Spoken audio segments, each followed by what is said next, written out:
तो गाइस मैं हूं अंकित और आप दिख रहे हैं रेसलिंग फैंस नेटवर्क। शुरू करते हैं गाइस अपनी बात को हम लोग सबसे पहले मैट कार्डोना से। तो भाई मैट कार्डोना के डब्ल्यूडब्ल्यूई रिटर्न को एक बार फिर से टीज करा गया है। इस बार उनकी वाइफ चेल्सी ग्रीन ने भाई इस चीज को टीज करा है। डब्ल्यूडब्ल्यूई कल अनाउंस करती है सैटरडे नाइट्स मेन इवेंट को। And Saturday nights main event का ये जो पहला एपिसोड होने वाला है, पहला प्रोग्राम, ये होने वाला 14 दिसंबर को लॉन्ग आइलैंड न्यूयॉर्क से। अब अगर आपको नहीं पता तो बता दूं भाई कि मैट कार्डोना या फिर जैक राइडर बोल लो, लॉन्ग आइलैंड से ही बिलोंग करते हैं। एंड इसी ट्वीट को डब्ल्यूडब्ल्यूई के ट्वीट को कोट करके लिखती हैं चेल्सी ग्रीन, लॉन्ग आइलैंड है, I know a guy from long island. कहती है कि मैं एक बंदे को जानती हूँ जो कि लॉन्ग आइलैंड से। एंड GIF आप देख ही सकते हो भाई, गिफ यहाँ पे इन्होंने जैक राइडर की पोस्ट करी है। तो अभी जैक राइडर के रिटर्न को ये टीज करती हैं। जैक राइडर तो भाई खुद अपने रिटर्न को पता नहीं कितने बार टीज कर चुके हैं।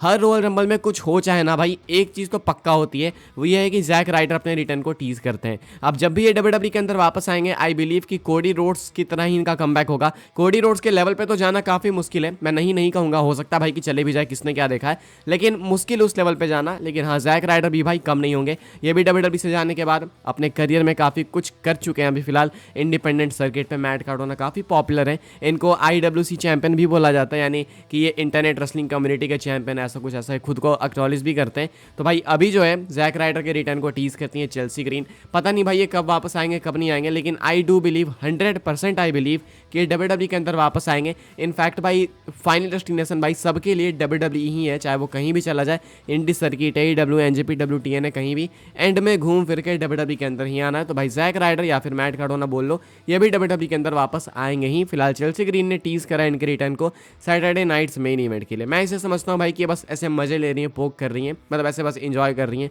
और इससे ज़्यादा कुछ नहीं है। बाकी हाँ, रिटर्न टीज हुआ है। आगे बढ़ते हैं गाइस, बात करते हैं अगली स्टोरी के बारे में, जो कि भाई जे उसो एंड ब्रॉन ब्रेकर के मैच को लेकर। अगले मंडे नाइट रॉ के एपिसोड में भाई इनका IC टाइटल मैच होने वाला है, जहाँ पे जे उसो चैलेंज करेंगे ब्रॉन ब्रेकर को इंटरकॉन्टिनेंटल चैंपियनशिप के लिए। अब रिकी भाई प्रेडिक्ट करते हैं इस मैच के रिजल्ट को, कहते हैं कि ये मैच कैसे एंड हो सकता है। बाय द वे अगर आपको नहीं पता तो रिकी भाई काफी टाइम से इस चीज के ऊपर कमेंट कर रहे हैं कि वो चाहते हैं कि डब्ल्यूडब्ल्यूई जे उसो को एक सिंगल्स टाइटल दे एंड बकवास स्टोरी लाइन्स के अंदर ना डाले। वो बिल्कुल नहीं पसंद करते हैं रिया रिप्ली वाली स्टोरी लाइन जो जे उसो के साथ चल रही है। कहते हैं कि जे उसो को एक सिंगल्स टाइटल देनी चाहिए। इतने टाइम से वो मर्चेंडाइज बिकवा रहा है, आपको इतना प्रॉफिट करके दे रहा है, क्राउड में इतना ओवर है, तो आप वेट किस चीज़ का कर रहे हो, बड़े मैचेस में ले जाकर आप उसे हरवा देते हो। तो इनका कहना तो है कि ये चाहते हैं जे उसो को चैंपियन बनते हुए देखना, लेकिन फिर लॉजिकली बात करते हैं एंड कहते हैं कि मोस्ट लाइकली जो मंडे नाइट रॉ का एपिसोड होगा उसके एंडिंग में जे उसो नहीं जीतेंगे, टाइटल ब्रॉन ब्रेकर रिटेन करेंगे। इन्हें लगता है कि शायद ब्लड लाइन का कोई मेंबर आके इनको कॉस्ट कर देगा। हालांकि मुझे ऐसा नहीं लगता भाई कि ब्लड लाइन का कोई मेंबर आके कॉस्ट करेगा, बिकॉज वो लोग अभी काफ़ी ज़्यादा इन्वॉल्व हैं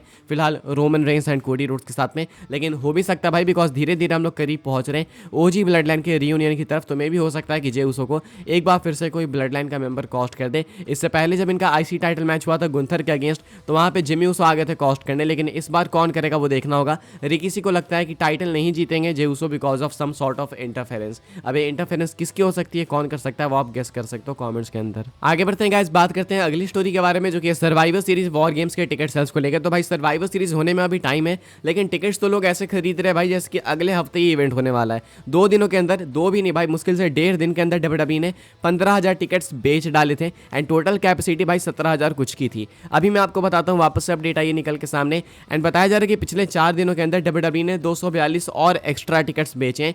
सेटअप कैपेसिटी 17,288 की वही भाई, एंड यहाँ पे टिकट्स हो चुके हैं 15,340 डिस्ट्रीब्यूट। अवेलेबल बचे हुए टिकट से 1,948, यानी कि डब्ल्यूडब्ल्यूई अब 2,000 के नीचे आ चुकी है बेचने में। अब सिर्फ इनको 1948 टिकट्स बेचने हैं। अभी भाई 4 दिन पहले भाई इन्होंने टिकट सेल्स चालू करी, 4 से 5 दिन पहले, एंड इतने टिकट्स निकल चुके हैं। बाय द वे टिकट सस्ते भी नहीं है भाई, ये टिकट्स बहुत महंगे टिकट्स। अगर आपको नहीं पता तो बता दूं कि लोग पागल हो गए कि भाई इतना महंगा क्यों बेच रहे हो, लेकिन इतना महंगा होने के बावजूद फैंस खरीद रहे हैं। एंड इनफैक्ट 15,300 लोग खरीद भी चुके हैं, सिर्फ 1,900-2,000 लोग बाकी हैं टिकट्स को खरीदने के लिए। तो हाइप काफ़ी ज़्यादा है भाई, मैसिव इवेंट होने वाला है, तो इसलिए फैंस इंटरेस्टेड भी हैं। बाकी 4 मेजर PLEs में से एक है, तो इसलिए भाई ये तो होना ही था। आगे बढ़ते हैं गाइस, बात करते हैं अगली स्टोरी के बारे में, जो कि CM punk and Drew McIntyre को लेकर। तो भाई इनका मैच होने वाला है बैड ब्लड के अंदर, hello in a Cell match. अभी तक कोई कंफर्मेशन नहीं है कि ये मेन इवेंट होगा या फिर नहीं। आई थिंक कंफर्मेशन हमें बैड ब्लड जब होने वाला होगा तभी मिलेगी भाई, एक दिन पहले, वो एक रात पहले रनडाउन आता है ना, उसी टाइम शायद हमें आइडिया लगेगा भाई कि मेन इवेंट क्या है, शो को स्टार्ट कौन सा मैच करेगा।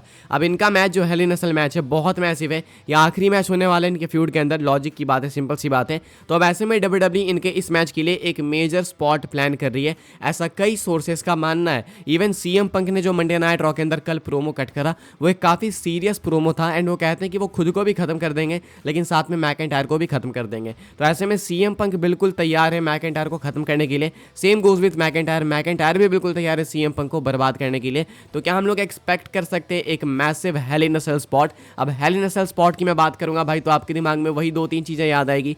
एक तो कि मैनकाइंड को अंडरटेकर फेंकते हैं हेल इन अ सेल के ऊपर से, एक तो भाई सेन मैकमैन का वो जंप अंडरटेकर के ऊपर रेसलमेनिया 32 वाला। तो ये आइकॉनिक मोमेंट्स आपको याद आएंगे। क्या ऐसा कुछ हो सकता है? ये कहना काफ़ी मुश्किल है भाई, बिकॉज अब डब्ल्यूडब्ल्यूई अपने रेसलर्स की सेफ्टी को काफ़ी ध्यान में रखती है। तो ये काफ़ी इम्पॉसिबल सा ही है। ऑल्सो आप अगर देखो तो सीएम पंक अगर हेल इन अ सेल के ऊपर से कूदेंगे तो भाई फिर वो कभी कम बैक नहीं करेंगे। मैकइंटायर में भी कर सकते हैं लेकिन I don't think WWE risk में डालेगी। तो ये ना करने के बावजूद डब्ल्यूडब्ल्यूई कोई एक massive spot hello in a Cell match के लिए प्लान कर रही है एंड आपको कुछ हो सकता है कि काफ़ी बारबेरिक देखने को मिले। बारबेरिक से दिन मुझे वो भी याद आता है भाई जो जेफ हार्डी के कानों के साथ करा था भाई रैंडी ऑर्टन ने hello in a Cell match के अंदर ही। तो वो भी कर सकते हैं उस तरीके से, तो बिल्कुल कर सकते हैं। आई थिंक उसी टाइप का कोई स्पॉट ये लोग प्लान कर रहे हैं। तो भाई जो भी है मजेदार मैच है, देखने लायक मैच है। Hello in a Cell match इनका काफ़ी इंटरेस्टिंग होने वाला है। आगे बढ़ते हैं गाइस, हम लोग बात करते हैं अपनी नेक्स्ट एंड फाइनल स्टोरी के बारे में जो कि रोमन रेंस को लेके। तो भाई क्या रोमन रेंस के रिटर्न ने कोडी रोड्स की टाइटल रेन को रून कर दिया है या फिर मैं बोलूँ कि कोडी रोड्स को पूरा खत्म ही कर दिया है? बिकॉज एक दिक्कत सामने दिख रही है जिसको लोग नोटिस नहीं कर रहे हैं, लेकिन अभी मैं आपको बताने वाला हूं तो अब आप नोटिस करने लगोगे। अब देखो क्या है, बैड ब्लड के अंदर कोडी रोड्स रोमन के साथ टीम अप कर रहे हैं। ठीक है, चाहे वो मैच मेन इवेंट हो चाहे ना हो, कोई दिक्कत नहीं है। अगर मेन इवेंट करेंगे तो भी हमें पता है रोमन की वजह से ही करेंगे, नहीं करेंगे तब तो कोई बात ही नहीं है भाई। इसके बाद क्राउन जूल होने वाला है। क्राउन जूल के लिए रोमन रेंस शेड्यूल्ड है, मेल्टजर का कहना है। अब रोमन वहां पे compete करेंगे तो एक सिंगल्स मैच में ही करेंगे एंड 110% रोमन रेंस का ही मैच मेन इवेंट करेगा, कोई डाउट नहीं है। बैड ब्लड में तो भाई थोड़ी कंफ्यूजन भी है because Hell in a Cell match काफी मैसिव मैच है मैकइंटायर एंड सीएम पंक का। क्राउन जूल के अंदर ये चीज नहीं होने वाली है, तो वहां पे अगर रोमन compete करेंगे तो पक्का मेन इवेंट ही करेंगे। सर्वाइवर सीरीज का मेन इवेंट आप सब जानते हो, वॉर गेम्स मैच अपना OG bloodline new bloodline. तो इस साल अब तो लगता नहीं है कि कोडी रोड्स किसी मेजर इवेंट को मेन इवेंट करने वाले हैं। किसी भी पीएलई को इस साल अब कोडी रोड्स मेन इवेंट नहीं करने वाले हैं। आई रिपीट, अगर बैड ब्लड को मेन इवेंट कर रहे हैं तो सिर्फ रोमन रेंस के कारण ही कर रहे हैं एंड ये एक फैक्ट है। इसके बाद अगर आप अगले साल देखो तो देन मे बी चांसेस बनेंगे भाई कि रॉयल रंबल शायद कोडी रोड्स मेन इवेंट करें, but then again WrestleMania night 2 का मेन इवेंट रोमन रेंस के लिए ही लॉक्ड रहेगा बिकॉज रोमन रेंस उस लेवल तक पहुंच चुके हैं। या फिर अगर नहीं तो देन हो सकता है उसमें पॉसिबिलिटी है कि शायद कोडी रोड्स रॉक के साथ में मेन इवेंट करें। बाकी इस साल तो भाई लगता नहीं है कि कोडी रोड्स किसी और प्रीमियम लाइव इवेंट को मेन इवेंट करेंगे। अगर करेंगे भी तो वो ब्लड लाइन के भरोसे ही करेंगे, अदरवाइज लगता नहीं है। तो इसका मतलब है कि रोमन रेंस के कंधे पे चढ़ के कोडी रोड्स रास्ता पार कर रहे हैं अपना, साफ दिख रहा है यही। इवन समरस्लैम को मेन इवेंट करा कोडी रोड्स ने भाई, तो वो भी इसलिए करा बिकॉज रोमन रेंस को वापस आना था, रोमन का कमबैक होना था। उसके पहले आप देख लो तो कोडी रोड्स ने मेन इवेंट करा ही नहीं है भाई, मुश्किल से भाई। क्लैश एट द कैसल को मेन इवेंट नहीं करा कोडी रोड्स ने, वहाँ पे मैकइंटायर पंक के मैच ने मेन इवेंट करा।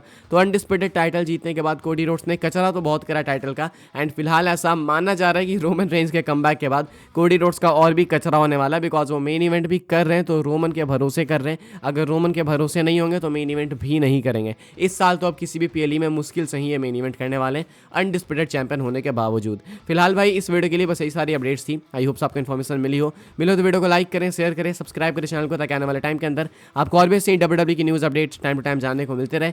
फॉलो कर सकते हैं आप लोग मुझे इंस्टाग्राम एंड ट्विटर पर, लिंक आपको मिल जाएगा डिस्क्रिप्शन में। ज्वाइन कर सकते हैं व्हाट्सएप चैनल को, उसके भी लिंक है डिस्क्रिप्शन में। मिलूंगा मैं आपसे अगली वीडियो में, तब तक के लिए good bye, thanks for watching. मिलते हैं अपनी नेक्स्ट ऑफर काफी इंटरेस्टिंग वीडियो में।